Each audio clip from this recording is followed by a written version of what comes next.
Konflik merupakan perkara yang biasa berlaku di mana-mana sahaja. Konflik berlaku kerana kita adalah manusia yang unik dan berbeza. Perbezaan ini, jika tidak diuruskan dengan baik, akan menimbulkan kesan negatif bukan sahaja kepada diri sendiri, malah semua orang yang berada di persekitaran kita.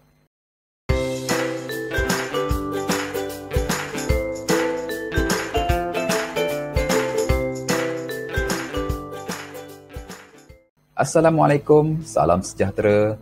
Perkongsian kali ini, cikgu ingin menyentuh tentang punca, kesan dan cara menangani konflik.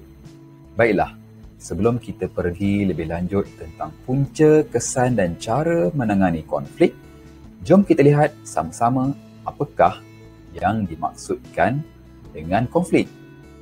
Okey, konflik Jadi kena sebut betul-betul konflik. Bukan konflik.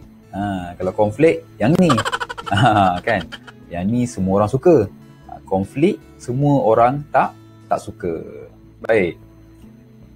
Jadi konflik ni apa? Konflik ni adalah perselisihan atau pertentangan antara individu, idea, kepentingan dan lain-lain. Maknanya, perselisihan antara individu dengan individu. Idea orang ni dengan idea orang tu. Kepentingan orang ni dan kepentingan orang itu. Okey, itu adalah definisi konflik. Bagaimana pula dengan punca yang menyebabkan konflik? Tapi sebelum tu, mengapa kita perlu mengetahui punca dan perlu menyelesaikan konflik yang wujud? Okey, kerana konflik yang berpanjangan dan tidak dapat diselesaikan boleh menyebabkan stres dan kemurungan. Baik, mari kita lihat satu persatu punca terjadinya konflik. Okey, yang ni biasa berlaku salah faham.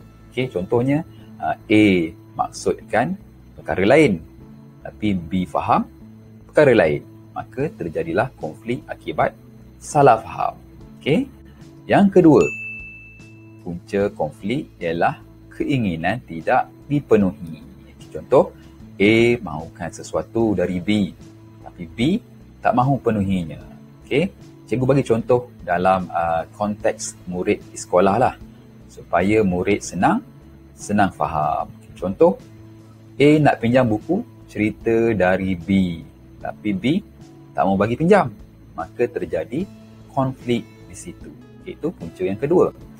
Punca yang ketiga, pendapat tidak diterima. Okey. Contoh, A bagi cadangan dekat kawan-kawannya supaya waktu rehat nanti kita pergi library sama-sama lah. Okey. Tapi kawan-kawannya tak setuju dan bagi cadangan supaya mainlah dulu sama-sama dekat padang. Yang mana cadangan ini pula tidak dipersetujui oleh A. Jadi, pendapat tidak diterima juga menjadi salah satu daripada punca konflik. Baik, seterusnya punca konflik yang keempat ialah persaingan. Contoh, A dan B berebut untuk berada paling depan ketika beratur beli makanan di kantin.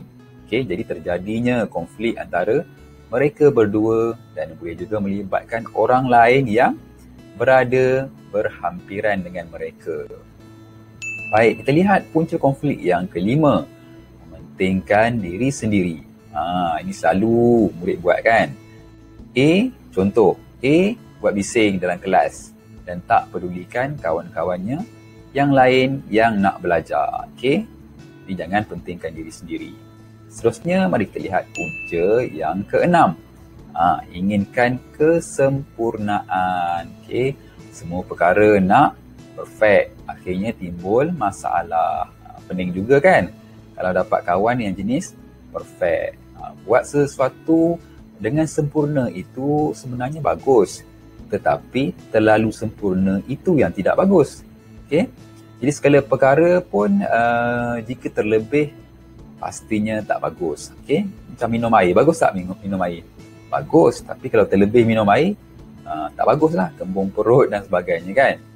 Okey, baik, itu yang keenam. Mari kita lihat punca konflik yang ketujuh, tidak menghormati hak orang lain. Contoh, kadang-kadang kalau di kantin bangku kantin tu boleh duduk ramai-ramai kan, bangku kantin, tapi dia duduk seorang-seorang ataupun dengan kawan-kawan dia. Lepas tu letak pula makanan dia, minuman dia, kiri kanan dia. Sepatutnya bangku tu boleh duduk 4 orang. Jadi dia duduk seorang-seorang. Kesian kawan-kawan lain yang tak dapat duduk. Tu belum masuk lagi makanan yang tumpah atas bangku dan sebagainya. Okey. Jadi hormati juga hak orang lain. Okey, itu adalah 7 punca secara ringkas yang menyebabkan konflik. Okey. Baik, mari kita lihat pula kesan konflik. Tadi punca, yang ni kesan ya. Baik. Ada 7 yang cikgu senaraikan di sini. Yang pertama, dendam. Ini kesan konflik yang pertama, dendam. Okay, mengapa terjadinya dendam? Sebab konflik berlaku terlalu lama dan tak selesai. Okay.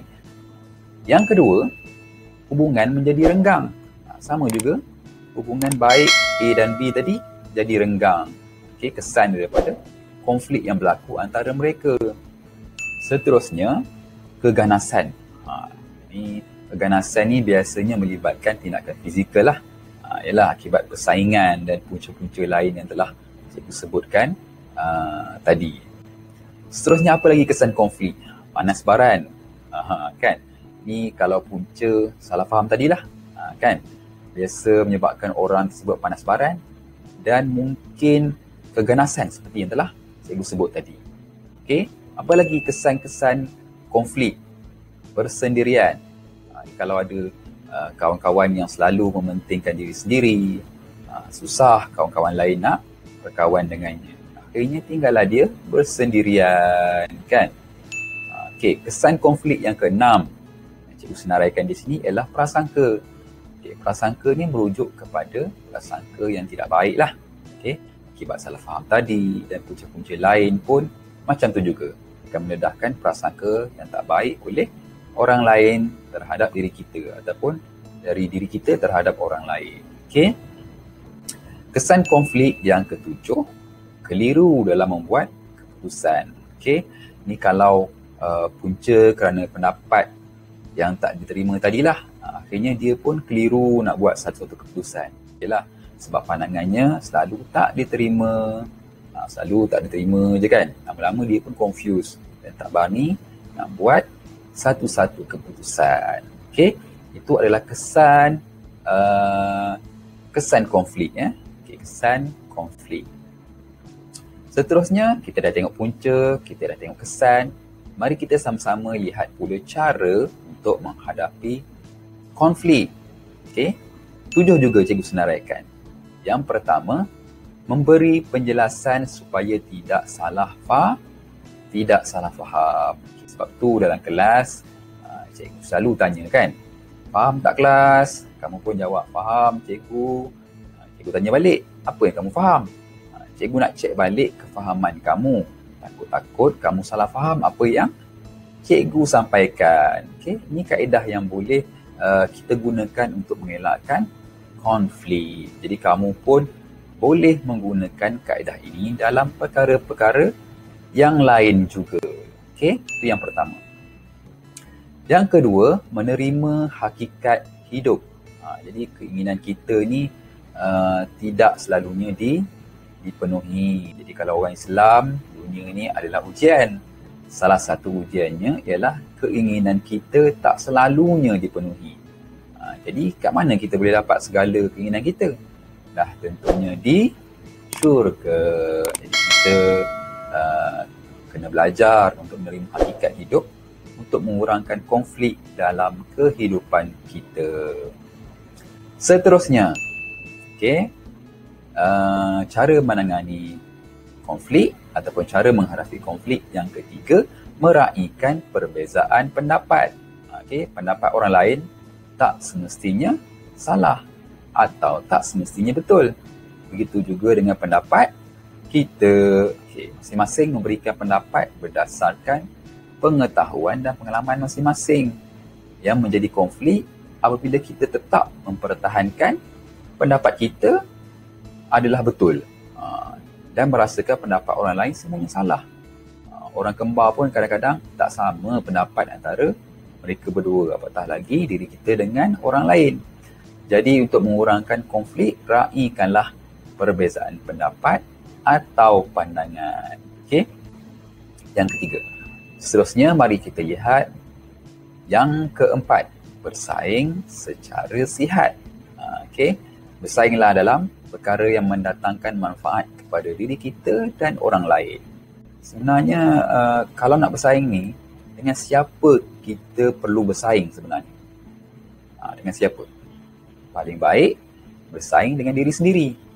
Tapi tak ada masalah pun menjadikan orang lain sebagai contoh untuk kita menyaingi dia. Tak ada salah pun.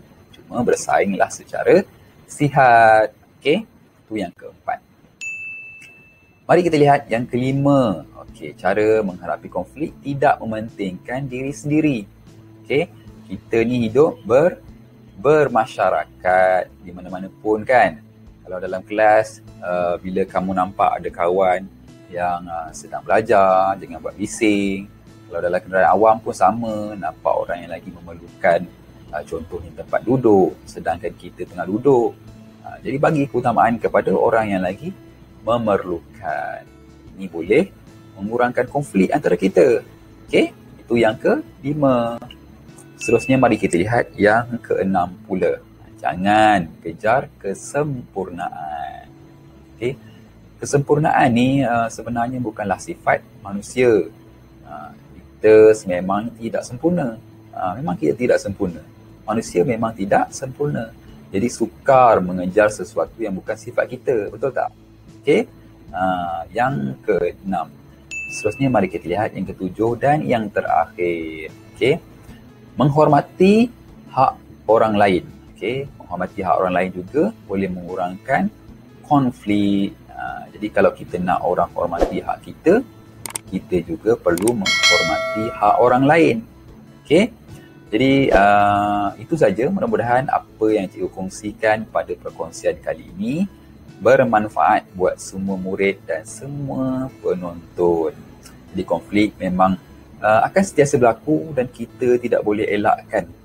Okey, tetapi sekurang-kurangnya marilah kita berusaha menguruskan konflik dengan baik supaya tidak terus berlanjutan sehingga menimbulkan kesan negatif yang lebih besar pada masa akan datang.